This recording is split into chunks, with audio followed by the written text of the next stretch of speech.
Hello, welcome to my 2025 movie superlatives, or Jules's gems, if you will. Also, before we start our superlatives, just a reminder that it is much easier to talk about a film you didn't like than it is a movie that you did. I kind of want to stay positive because I want to go into the film industry, and I don't want anyone to come across these videos if I'm auditioning for something or if I'm applying for a job and be like, oh, she didn't like this one film I did.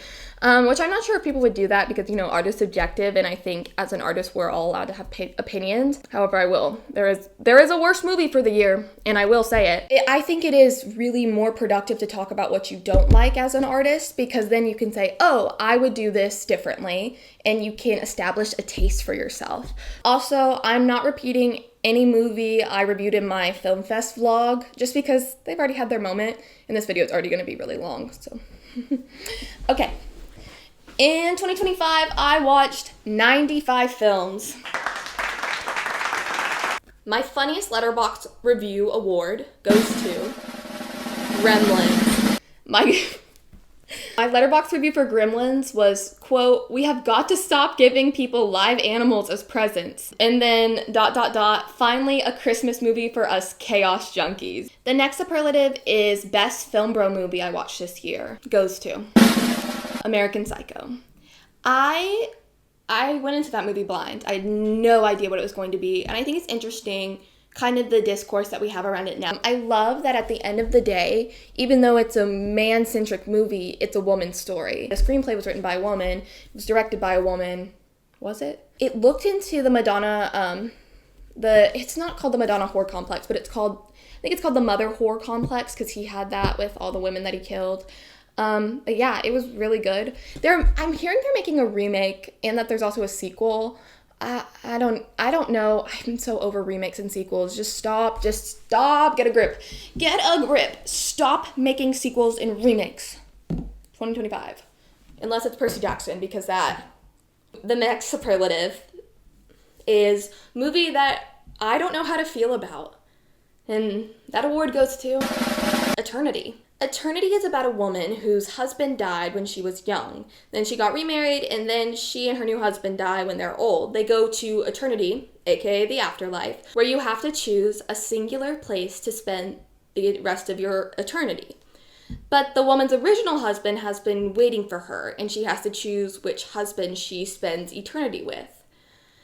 Now, this film it has a lot of feelings for me. And I'm not sure if I liked it or disliked it, because I hated all the characters. They infinitely sucked. Not we are all human and we all have flaws, but I hate all of you. None of you have a single redeeming quality. I wanted the message of this film for her to choose herself and discover herself in eternity in a way she couldn't in life. Or have the guys get over themselves and they all live in one eternity. Or she goes to an eternity with her best friend, because female friendship is one of the purest form of love that exists.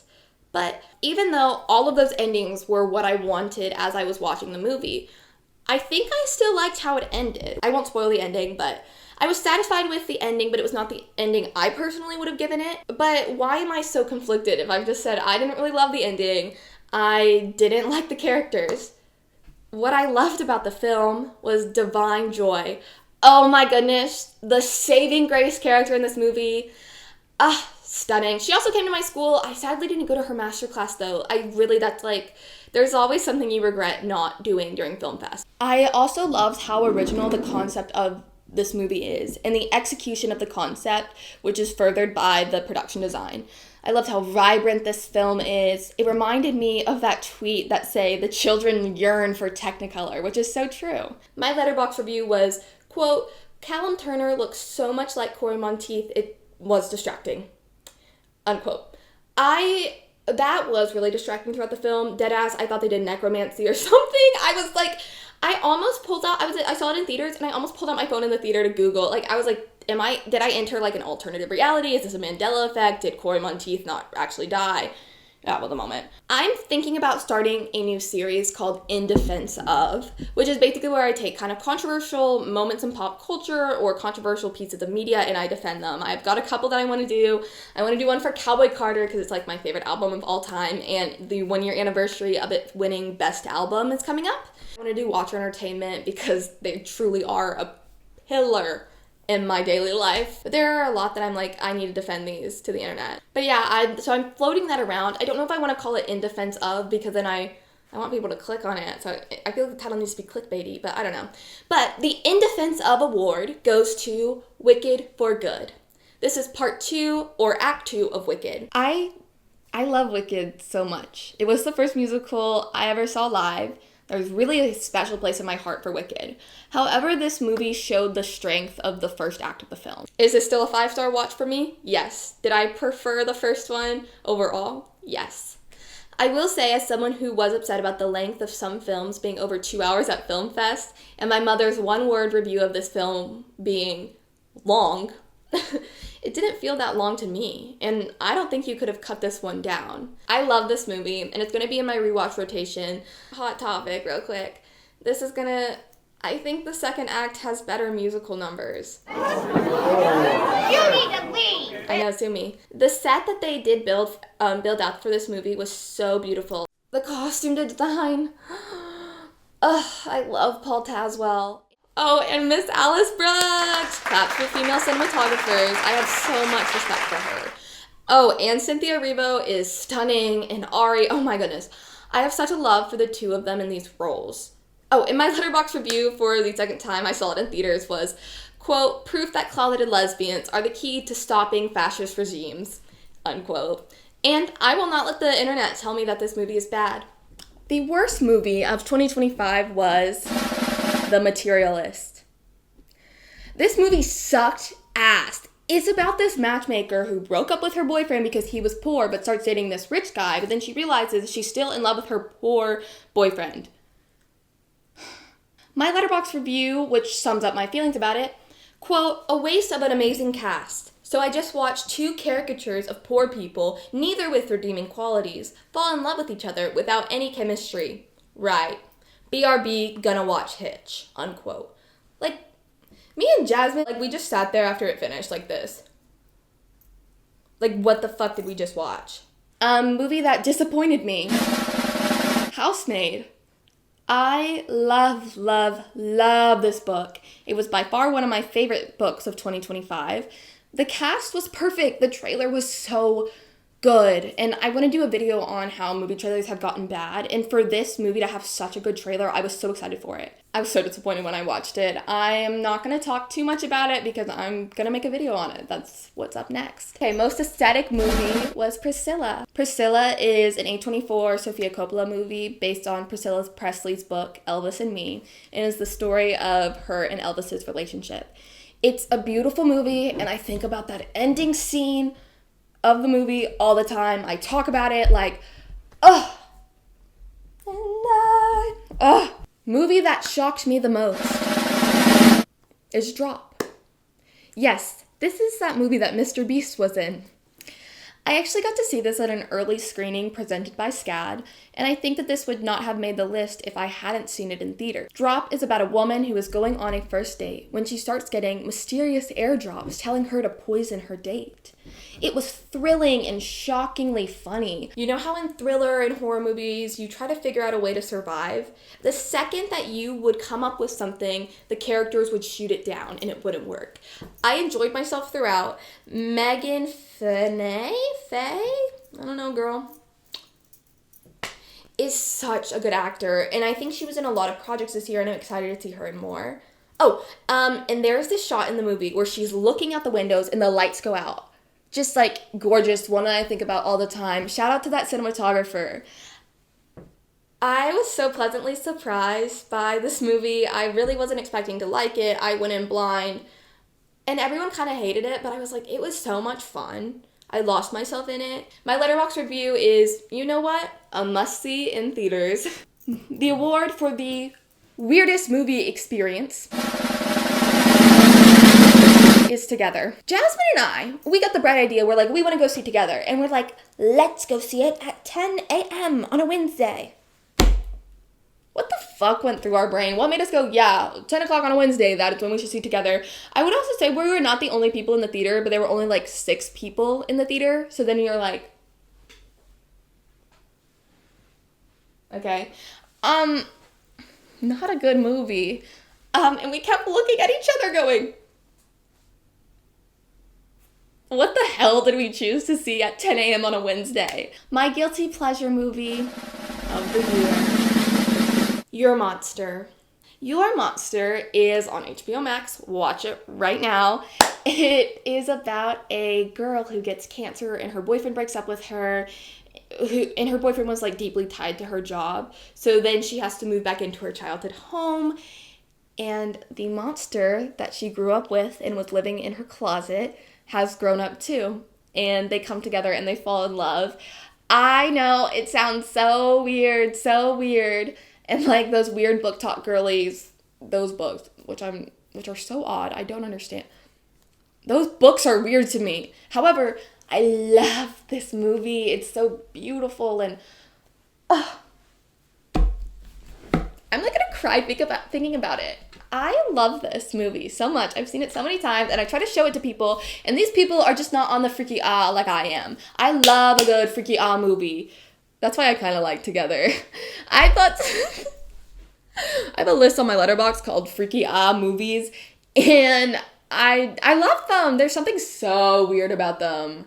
That's so much fun. So yeah. But yeah, highly recommend watch it. It's a comedy. There are a couple musical numbers in it. Melissa Barrera, I think is her name. She plays the lead. Phenomenal. Megan Finney is the lady that was in Drop. She's also in this movie. Very good. The PD is gorgeous. Ugh. And my favorite movie, Uptown Girls, starring Miss Brittany Murphy and Dakota Fanning. This is in my Letterboxd top 4. I love it so much. A wild heiress loses all of her money, so she has to nanny an uptight child of a friend's boss. I adore this movie. I really love bittersweet movies because they remind me so much of life. And it's so funny and it's real and I love this film. I made my friends watch it for my birthday and they were mad because then they cried. But who cares, you know. I do also have to add, I watched But I'm a Cheerleader for the first time. I don't really have a superlative for this one. But it also is now in my Letterboxd top 4. God, I love movies. Okay, I was going to originally talk about like my TV shows I watched and the books I watched. But instead I'm going to run through it really quick. Like the TV shows that I watched for the first time in 2025. My Name is Earl. That's like my guilty pleasure TV show. I ate that one up. It's so funny. It reminds me of my mom's hometown. But anyway, Gossip Girl. I finally got through 7 seasons of Gossip Girl. That was fun. I was, of course, on that Love Island beat, but I think everything that needs to be said about Love Island has been said. So that was a lot of fun, but once again, everything that needs to be said about that has been said on the internet 100 times in 100 different ways. What else? My sister and I have been really into documentaries, so we watched all the Trainwreck documentaries, highly recommend. Class Action Park, that's a good one. The Lisa Frank documentary, the Beanie Baby documentary, McMillions. What's another one we really love? Fire Island. My sister didn't watch that one with me, but me and Jasmine are obsessed with the Fire Island ones. So me and my sister have been watching the Percy Jackson and the Olympians season 2 because that came out last year technically. It's so good, y'all. I didn't dislike the first season. I just didn't love it. But this season, like I was just talking to someone today, I was like, you have to watch it. Like, go home and watch it. Like, it is so incredibly good. As someone who wants to specialize in book-to-movie adaptation, this season 2 in particular is the blueprint for book-to-movie adaptations. I love what they're doing. I think they're also going to be on my list of videos to add to the In Defense Of series, so that's been fun. I will say, there are certain shows that are really good to binge and ones that you need to come out every week. Like Secret Lives of Mormon Wives, which, yes, I did watch that. I love that one too. I think that's a show that I only want to watch an episode a week. However, My sister and I really would have loved if they had just put it all out at once, because then I ended up having to go back to school. And there was a time difference. She'd call me at like 7 a.m. my time to watch the episode that released that day, which was fine because I luckily had an 11 o'clock and not an 8 a.m., but it just sucks. Like, think of the children that are away from their siblings. We don't want to have to watch it on FaceTime. It's so much more fun to watch it in person. I don't know. But yeah, highly recommend. If you haven't watched it, if you're on the fence about watching it, or if you don't want to watch it because you didn't like the first season, go watch it. Drastically better than the first season. Not that the first season was bad, but anyway. I will talk about books. I read The Pairing by Casey McQuiston. Two exes end up going on a trip around Europe together and they fall back in love. It's so cute. My favorite classical book I read was The Bluest Eye by Toni Morrison. Gorgeous, like absolutely gorgeous. Like I could read dissertation after dissertation about this book. It's so good. I also read The Housemaid by Frida McFadden. I'm really getting into thriller. I think thriller is a lot of fun. Star Spangled Jesus by April LaJoy. Really, really good commentary on Christian nationalism and her experience with it. You probably have seen her on, if you're on TikTok at all. She makes those like skits about talking to Christian nationalists. That was a really good book. Apprentice to the Villain. That's a good one. If you want a good romance that's kind of fun, do Apprentice to the Villain. That one's really good. I guess the other thing, I'm rereading the Percy Jackson books to my sister. I haven't had so much fun. I feel like a kid again. I'm cracking up these characters. There's a reason these books are going to be a classic, and my mom taught them, so my mom is having fun with it. I mean, come on now. Worst book I read? Beautiful Bastard. Which you might have noticed that my part of Jasmine and I read published Twilight books never came out. And that's because my book was so bad that I didn't even bother watching the videos and editing them together, because I was like, this book is just trash. It was straight up erotica, which I didn't mean to pick an erotica, but it was like erotica, like nonsensical. And like the guy kept going, yeah, I'm a panty stealer. Get out of my face. And he would steal and rip her underwear that was like $50 a piece. I was like, sir, get a hobby. Go to therapy. It was so bad. And it also was like, it definitely wasn't a Bella Edward fanfic. It was definitely a Rosalie Edward fanfic, which I was fine with because Rosalie is like my girl. But yeah, the main character was very fashion and feminine, which I liked, but then, and the conflict was nonsensical. It was just kind of ridiculous. I will say the only good thing we talked about in that video was we gained a new appreciation for Quan Mills, which I never thought we would do, because at least Quan Mills was saying something when he was writing. Like, he's commenting on urban fiction. He's commenting on race issues. He's commenting on the prison system. These books, both of the books we read, said absolutely nothing about anything and was just slop on paper. Slop on paper. Also, I'm sick of people saying that fanfics are bad, like inherently, because I've read fanfics that are better than some published books.